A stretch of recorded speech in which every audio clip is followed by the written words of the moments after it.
So this is our last lesson for the unit. It's on curve sketching. We're going to take everything we've learned and sketch a bunch of curves. And I have an algorithm here.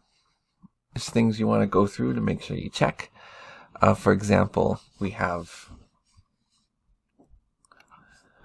look for any discontinuities, look for vertical asymptotes, check intercepts, and these are all things you want to do with the function. Then you can take the derivative and check your critical numbers, see where the intervals increase or decrease, right? And look for any local maxima or minima. So that's what you want to do with the first derivative. Then you can take the second derivative and you can look for any points of inflections or intervals of concavity, right? To see if anything opens up or opens down, right? Concave up or concave down. And then once you have all that information, you can sketch. Make sure you check for horizontal asymptotes as well. I think I forgot to mention those. So that's when you take the limit as x approaches infinity. Okay, it's a lot to do, but let's go over some examples together. Here's the first one. So y equals x to the 4 minus 3x squared plus 2x. So let's start with the y-intercept. So the y-intercept is not too bad. Sort of have this, what it looks like for you, so you can see what we're doing as we go. And then we'll do some examples where you can't. So the y-intercept, if you set all x is equal to 0, you can see the y-intercept is also 0. So our y-intercept is 0 and 0. And you can see that point right there. X-intercept, okay, we just take the function and set it equal to 0. So we have 0. I can factor out an x there, is x times x cubed minus 3x plus 2. And then I'm going to have to factor this as well. 1 is always a good one to check. So if x is 1, this is 1 minus 3 plus 2, so that actually works. So let's pull out x minus 1 as a factor. And then that'll all be times something. So let's just quickly go up here and do some quick long division. So if we check if x minus 1 is a factor of x cubed plus 0x squared. I hope everybody remembers their long division. If not, it's not hard. It's just long division. Plus 2. So what multiplied by x gives you x cubed? Well, that's x squared.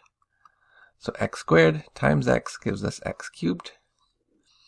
X squared times negative 1 gives us minus x squared. And then we subtract, so our x cubes go away and we get x squared, right? So now what times by x gives us x squared? Well, x does. So x times x gives us x squared. And let's bring down this minus 3x plus 2. And then x times negative 1 is negative x. Subtract again. Oh, I loved long division in grade 4.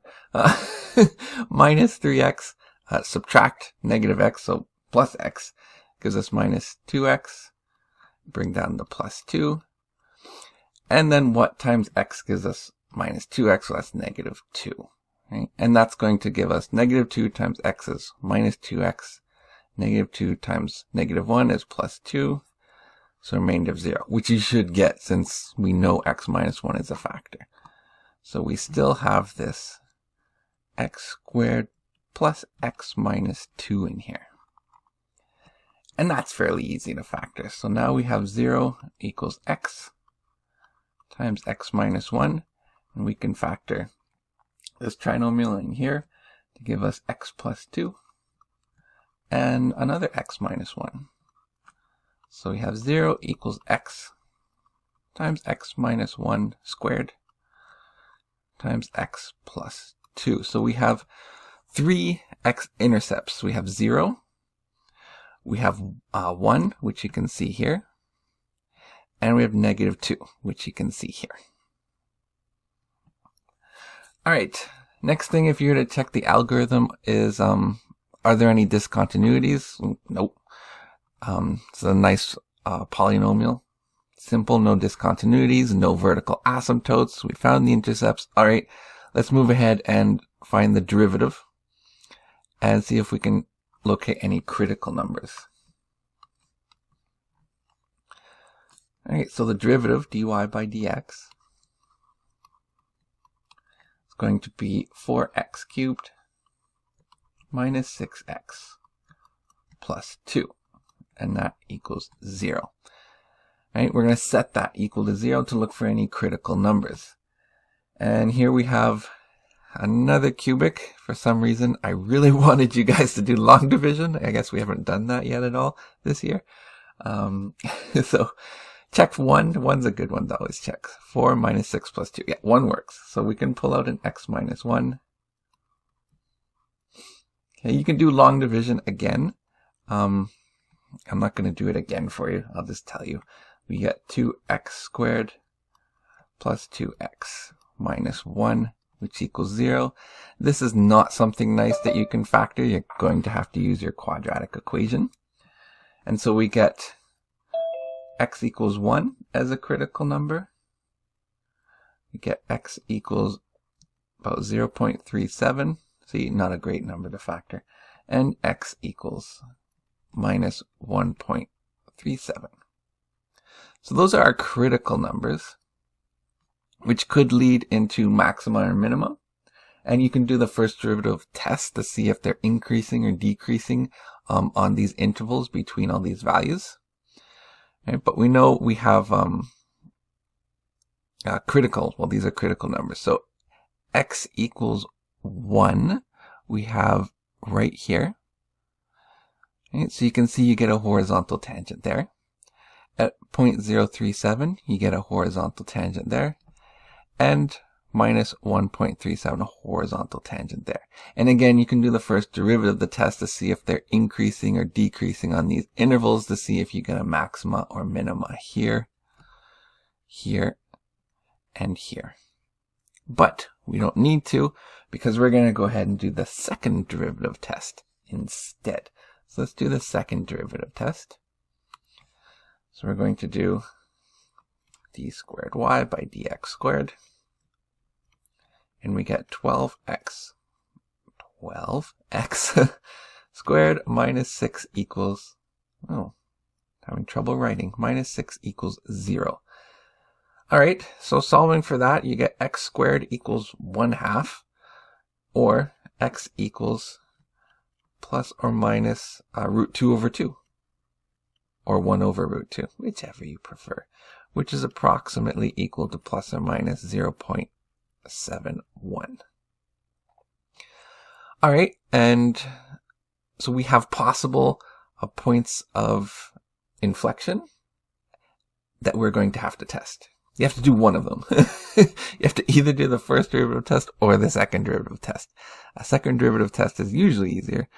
But not necessarily. Sometimes finding the second derivative can be quite a challenge. So, let me just take another color here.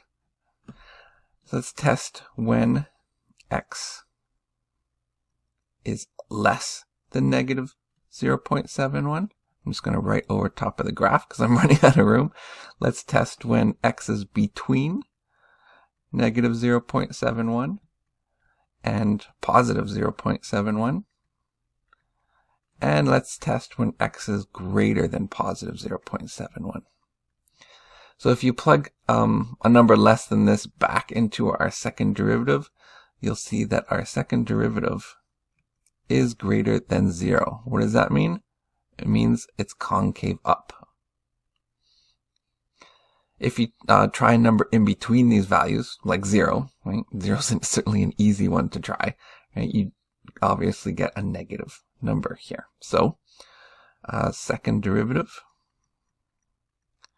becomes less than 0, so we get concave down. Because we're switching from up to down, we have a point of inflection at negative 0.71.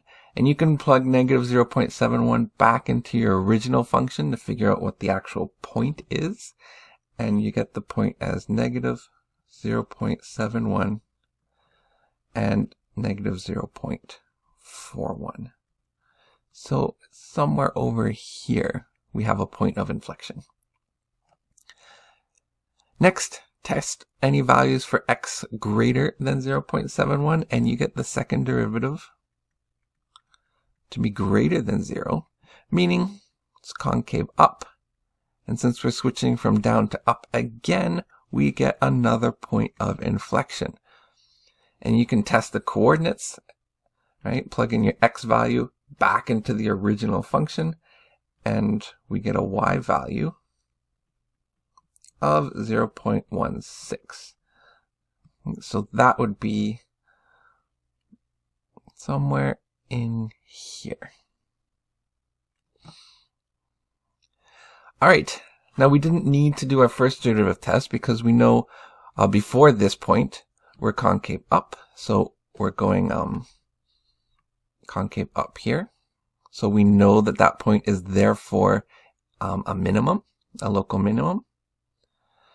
And then in between these points, we are concave down like this. So we know that that's a maxima. And then after this last point, we're concave up again. So we know that's a minimum. And we know the shape of our graph, and we can do a nice sketch of it. Okay, so let's try another one. We're going to look for all the same things. So here we have this function, x over x squared minus 1. Again, you can find a y-intercept by setting x equal to 0. And you get a y-intercept of 0, 0, which is nice and easy. You can also, in this case, look for a vertical asymptote. So in the denominator, when is this function going to be undefined? And it looks like it's going to be undefined when x is plus or minus 1. That will give you a 0 in the denominator. So we have vertical asymptotes. Vertical, here we go. Asymptotes at my pen's not responding very well today. X equals plus or minus 1. So I can sort of draw them on top of here.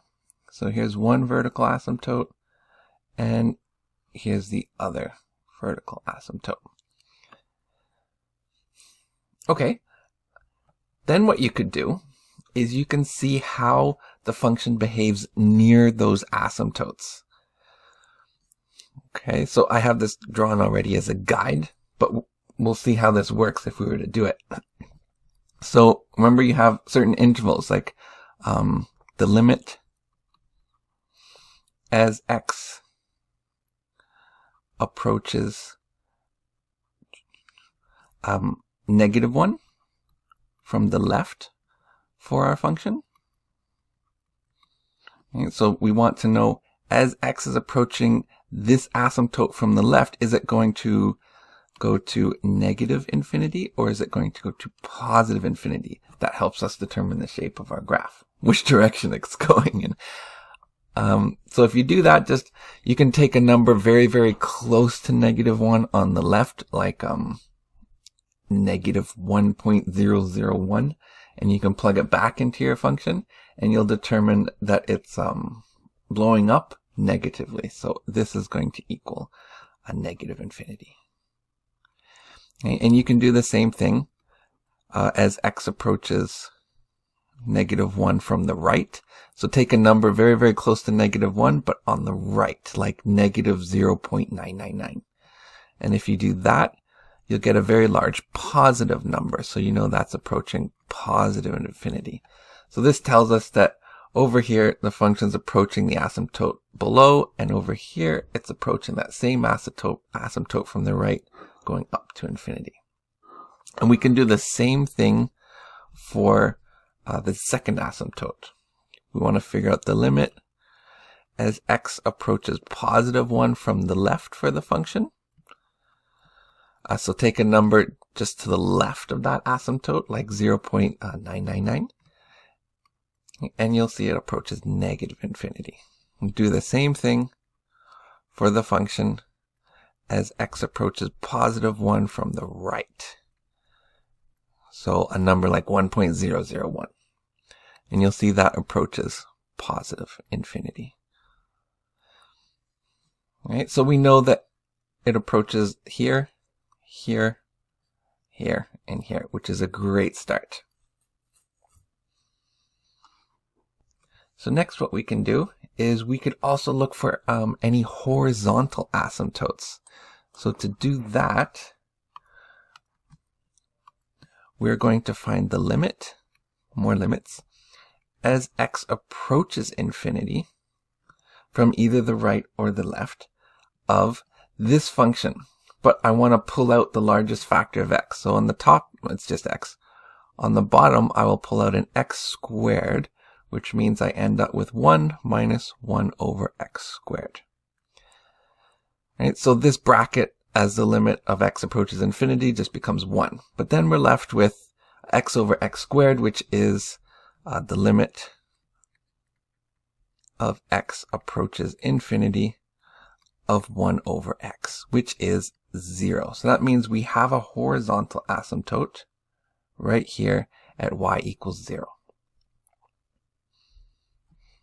Okay, so this definitely helps us with the shape of our graph, as we know this goes down here, but it's also not going to go up forever. It's going to curve off right there. All right, so we got more work to do, but we're done with the main function. Let's go find the derivative. You can definitely confirm this yourself. I'm not going to teach you how to find a derivative. You have to go back and watch those derivative videos. That was a whole unit in unit 2. But the first derivative, so f prime of x, also because I'm running out of space, f prime of x is negative x squared plus 1 all over x squared minus 1 all squared. Now you set that equal to 0 to look for some maximum or minimum points, and it turns out we don't have any. Right? You can't find any value for x here in the numerator that would make that equal to 0. So no maximum or minimum points. So and you can see that in our graph as well. So let's try finding the second derivative. So our second derivative, this is actually more steps than the first derivative, but you can test it out yourself. It's the quotient rule. So go back and look at that video if you forgot. Hopefully you didn't. Equals 2x times x squared plus 3. It's a terrible 3. There we go. All over x squared minus 1 cubed. Now if we set this equal to 0, we can solve for when we get a 0. Right? So we can have a 0 when x equals 0. There we go. It's the only point. But you can check the numerator and say, yeah, when x is 0, this function, the second derivative function, is going to become 0. So we have a possible point of inflection at x equals 0 right here. Possible point of inflection. So we're going to have to test to see if we do get that point of inflection. So that's our second derivative test. So for our second derivative test, we are going to look at a few intervals. One, we can check the interval to the left of this asymptote. So when x is, I'm just going to do that over here. So when x is less than -1, we're going to want to check the interval between this asymptote and where we think our point of inflection is. So between -1, x, and 0. And between where we think our point of inflection is and this asymptote at x equals 1. So between 0, x, and 1. And finally, we can check the shape of our graph beyond that x equals 1 asymptote. So when x is greater than 1. So when x is less than 1, we sub that back into our second derivative, which is over here. And just take a value somewhere less than -1. Your choice, doesn't really matter what. And we'll get the second derivative to be less than 0. That means this is concave down. We could kind of, it's a good confirmation because we sort of had that shape with our asymptotes like this. So now we sort of can confirm that is what it's going to look like. Now, at this interval between -1 and 0, right, we can get the second derivative of our function to be greater than 0, so concave up. And when we check this interval, we get the second derivative to be less than 0, so concave down. So what does that mean? It means right here in between, right at 0, 0, it's confirmed it's a point of inflection because we switch from concave up to concave down. And so that helps us with this shape coming here. Right? And this is concave up, and then we switch right here to concave down.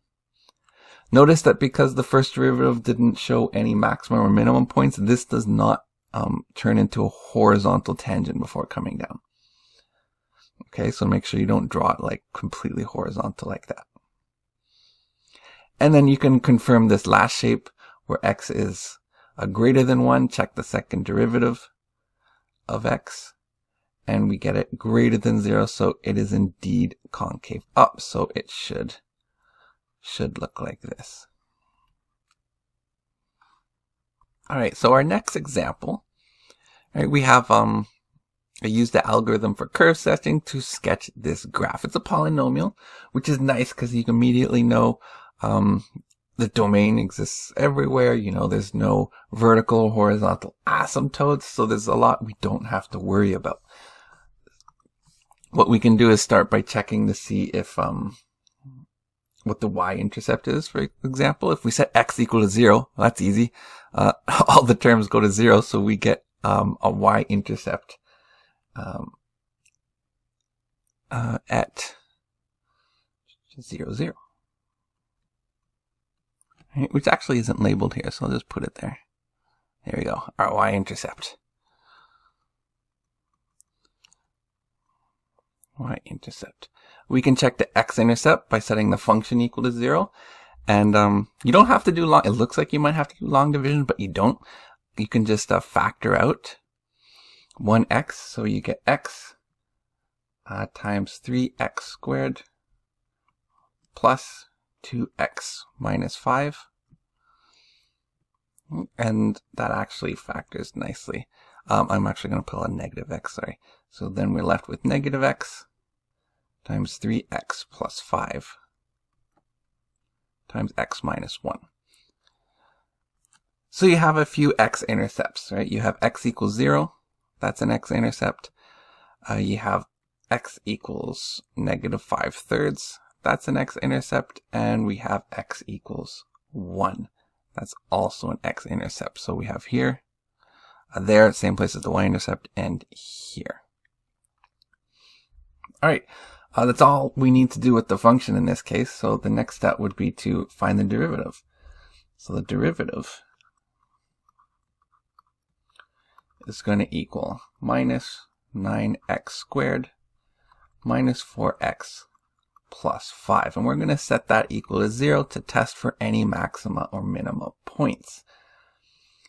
Okay, and this factors quite nicely. If I pull out a negative, we get 9x minus 5 times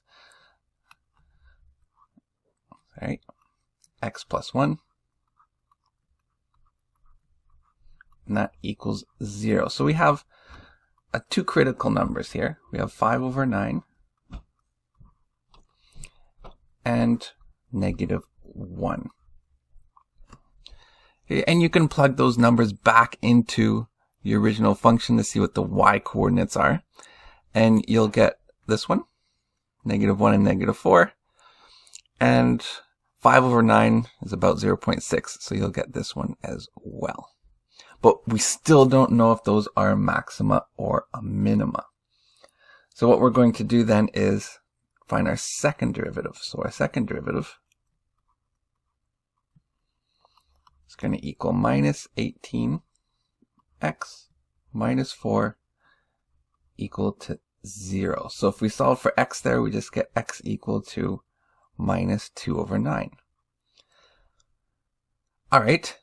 So we have a possible point of inflection here at minus 2/9. So let's test. to see what the second derivative acts like when x is less than minus 2 over 9 and when x is greater than minus 2 over 9. So if you sub in a number less than minus 2 over 9 into your second derivative function, you get that second derivative to be greater than 0. So this becomes concave up. Okay, so here's your point of inflection right here. So that means to the left of that point, you're concave up. So that tells you this point here, that critical point, was a minimum. And if we test this one, it turns out that our second derivative is less than 0, so we have concave down. And so to the right of this point, we have concave down, which tells us this point, this critical point here, was a maxima. And this shows us what our shape will look like for the graph. Next question is more of a communication type question. It says, how many local maxima and local minima values are possible? Not what you must have, but what are possible for a polynomial function of degree 3, 4, or n. And just to avoid having to write all this, I have it down here. But I can summarize it like this. If you have a polynomial of degree n, the derivative of that polynomial will be 1 less than that. So for example, if you have a polynomial of degree 4, the derivative will be of degree 3. And when you solve that cubic, there are a maximum of 3 possible values that you can get when you set that equal to 0. That means you have a maximum of 3 possible local maxima or minimum points. So if you have a polynomial of degree n, and you find the derivative of that, the derivative would be of degree n minus 1. So when you solve that, you have at most, you could have less, but you won't have more than n minus 1 maxima or minima points. So our last example then is to sketch this graph. Okay, so, well, x minus 4 over x squared minus x minus 2. All right, let's start with some intercepts here. So to find a y-intercept, set x equal to 0. If you set x equal to 0, what we get is f at 0 turns out to be, we get minus 4 over minus 2, which is just 2. So we get a y-intercept at 0 and 2, which you can see is right here. To find an x-intercept, okay, you set y equal to 0. And you'll look at the numerator. So the numerator says x minus 4. When does that equal 0? It equals 0 when x is 4. So you're going to get an x-intercept at 4 and 0, which is right here. And it's a perfectly valid point. It's continuous at that point, because if you sub in 4 into the denominator, you do not get a 0 there. So you're safe with that point. But there are some zeros you can get in the denominator. So let's check what those are to see what our vertical asymptotes are going to be. So checking vertical asymptotes. And I can't spell. Don't know why I left such a big space there. I'm just going to write vertical A. You know what I mean. Vertical asymptotes. So we have x squared minus x minus 2. When does this equal 0? So that's not too bad to factor. You get x minus 2 and x plus 1. That'll equal 0. So we get vertical asymptotes. Here we go. At 2 and when x equals negative 1, which I already have drawn here and here.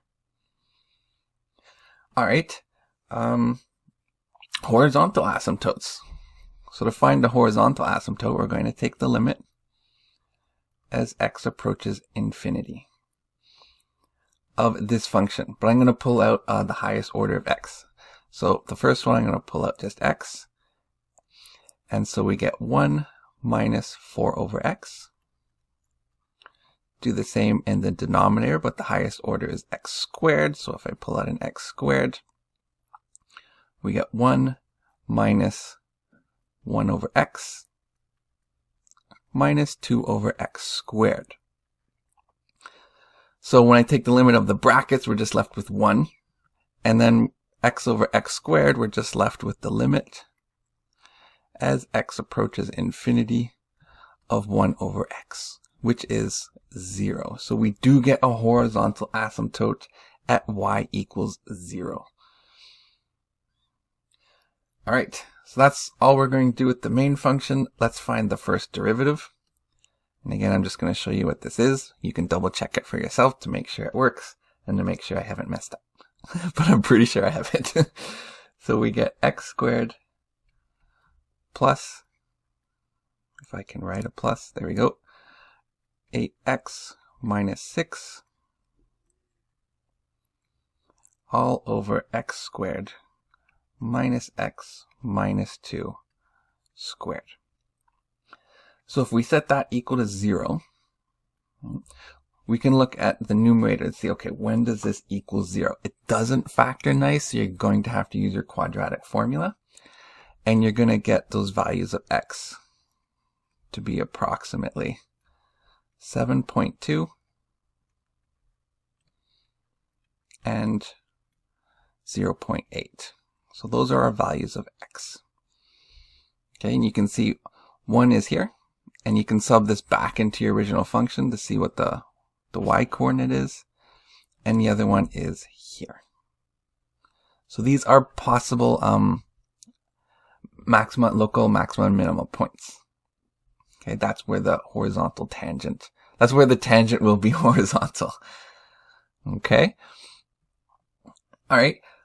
Now, in this case, finding the second derivative of this function is a bit of a pain. So what I'm going to do instead is the first derivative test. I think I can get as much information as I would need to actually graph this with the first derivative test. So let's do this. It's sort of a reminder of what the first derivative test is. So we are going to test the first derivative for a few intervals to the left of our first asymptote. Okay, we're going to do it to the in between our first asymptote here and where we think we might have a maximum or minima right here. And then we are going to test between that critical point and our second asymptote. And then we're going to check from our second asymptote to where we think we have another maximum minima, and then beyond that point. Okay, lots of intervals here. So first, to the left of the first asymptote. Then, between the first asymptote and this critical point. Okay, then between that critical point and that second asymptote. Move over a bit. And then between that second asymptote and our second critical point here. And then finally beyond that critical point. Alright, so you just take values in this interval, substitute it into the first derivative, and see if you get a positive or negative. So when you do it, something less than -1, we get the first derivative to be negative. So what does that tell you? Remember, this tells you whether or not the function is increasing or decreasing. So in this case, it's a decreasing function because it's less than 0. Okay, if you substitute it in here, you also get something that is less than 0. Therefore, this is also a decreasing function. Then, right at 0.8, we have our horizontal tangent. And then for this interval here, we get the first derivative to be greater than 0. So that means it's an increasing function. So this horizontal tangent is definitely then a minimum. All right, and then we have this point here, this interval, sorry, not point. And if we test this one, we get this derivative function to be greater than 0, so it's increasing. And then right here we have our 7.2, which is a horizontal tangent. And finally, beyond that, we have the derivative function to be less than 0. And so it is decreasing. So this turns out to be a maximum. And we can draw that, which I've shown here. So beyond here, we have a decreasing function. So from left to right, the value is decreasing, right? And we have to stay between our horizontal and vertical asymptotes. Okay, here we know we have a minimum, right? Where here it's decreasing and it switches to increasing between our vertical asymptotes. Okay? And here we have this value. Now, I'm not quite sure if this should be coming up or like this. So we did forget to test how the function behaves close to the asymptote.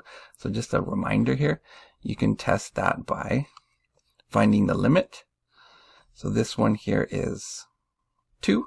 So we can find the limit as x approaches 2 from the left of our function. So take a number like 1.999 and you'll see that it equals positive infinity. So to the left here, it goes up to positive infinity. And if we did the same thing, find the limit as x approaches 2 from the right of the function, right? So like 2.001, we would get negative infinity. So we know that it goes down here to negative infinity. And you can do the same tests. Since we know this is a minima, we don't really need to do the test. We know it's going up there. But you can certainly do the test on this side here to know it's going down to negative infinity. If you did the limit as x approaches -1, looks like my negative didn't come out right there, from the left. So like -1.0001, you would get negative infinity. All right. Now, if you did do the second derivative, there is a second derivative all the way. You do get a point of inflection all the way at x equals 10.4. But I don't think that's really necessary in this graph here. Right? Okay.